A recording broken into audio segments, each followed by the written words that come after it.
మాంసాహారం మానే రోజు రావాలి. మానవులంతా శాకాహారులు కావాలి. మాంసాహారం మానే రోజు రావాలి. మానవులంతా శాకాహారులు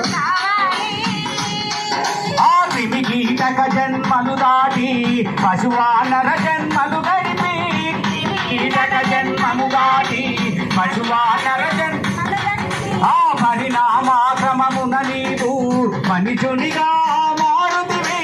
పరిణామాక్రమమున నీవు మనుషునిగా శ్రేష్టమైన జన్మను నీవు శుద్ధముగా ఉండనీయక. శ్రేష్టమైన జన్మను నీవు శుద్ధముగా అపవిత్రము చేసి కొనుక పాడి కాదు తెలియండి. మాంసాహారం మానే రోజు రావాలి. మానవులంతా శాకాహారులు కావాలి. మాంసాహారం మానే రోజు రావాలి. మానవులంతా ఇతర జీవులను వధించి కమ్మగని కడుపు నింపి. ఇతర జీవులను వధించి కమ్మగని కడుపు నీ కడుపు కడుపేనా లేకుంటే అది శ్మశానమా.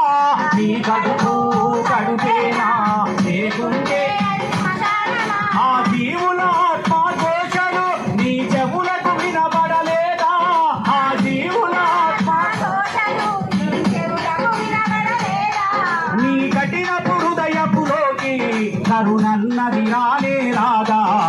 మాంసాహారం మానే రోజు రావాలి. మానవులంతా శాకాహారులు కావాలి. మాంసాహారం మానే రోజు మానవులంతా